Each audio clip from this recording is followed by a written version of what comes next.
coming once again. Just getting myself situated here.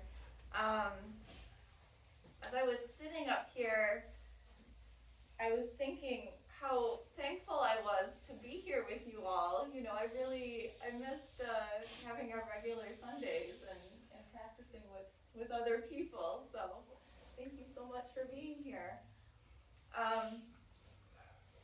So I may have mentioned once or twice, or maybe like 10,000 times, that one of my favorite hobbies, is doing genealogy work. And for me, it's sort of like a scavenger treasure hunt with records. It's the researching part of it. Honestly, the outcome doesn't super interest me as much as like compiling records and that type of thing. But I just find it really interesting. And I don't know if it's still on or if you remember, but there used to be a TV show called Who Do You Think You Are? That was about genealogy, and they would take celebrities and sort of flesh out their family history, and basically figuring out, you know, who you are by finding ancestors and family stories. But being a Buddhist, I have other thoughts on that question. Who do you think you are? Despite being the name of a TV show, it's actually a pretty poignant question, right? Who do you think you are?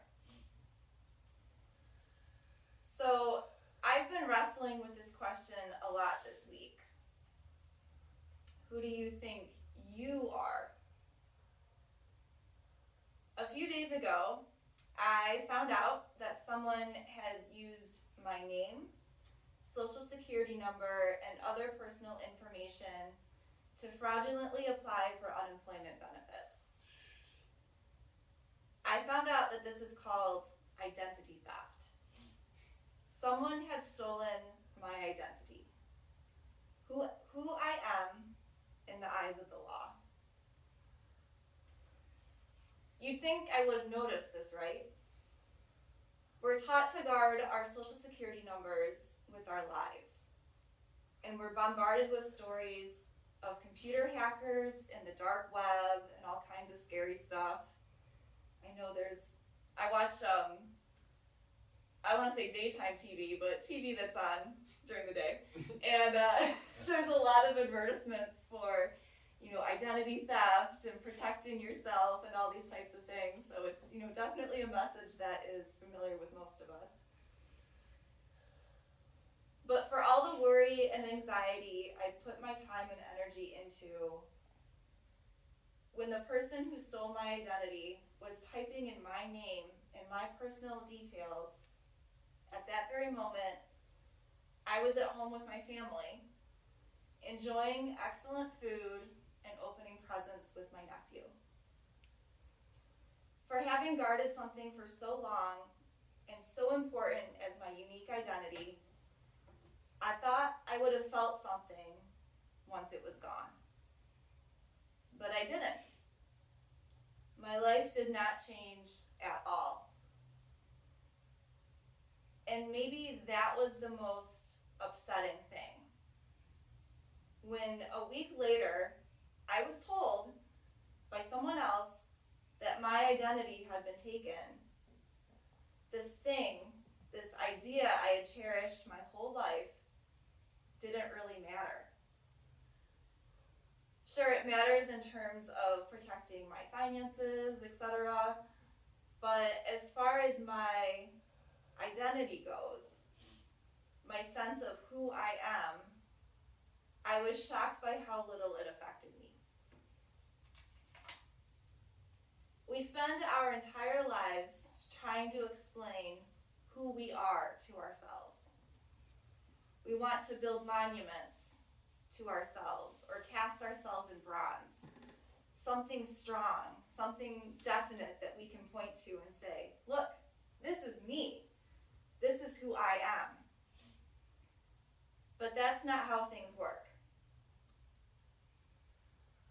I can guarantee as soon soon as you put up that fixed, beautiful statue of yourself, a bird is going to fly overhead and shit on it. So you can cry, you can get angry, but the truth remains. By hanging on to who you think you are, you're only setting yourself up for anxiety and torment. When your monuments to yourself crumble, and they will, you can look at them with equanimity because they are not who you are. Ideas can only hurt if you cling to them. And I have a short reading here from the Samyutta Nikaya, so if you put your hands in Hapjang. I know that I've read this here before. It's one of my favorite readings, so bear with me.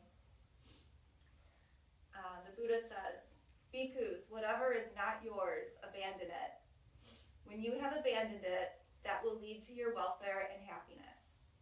And what is it, bhikkhus, that is not yours? Form is not yours. Abandon it. When you have abandoned it, that will lead to your welfare and happiness. Feeling is not yours. Abandon it. When you have abandoned it, that will lead to your welfare and happiness. Perception is not yours. Abandon it. When you have abandoned it, that will lead to your welfare and happiness. Mental formations are not yours. Abandon it. When you have abandoned it, that will lead to your welfare and happiness. Consciousness is not yours. When you have abandoned it, that will lead to your welfare and happiness. Suppose, bhikkhus, people were to carry off the grass, sticks, branches, and foliage in this Jeta's grove, or to burn them, or to do with them as they wish.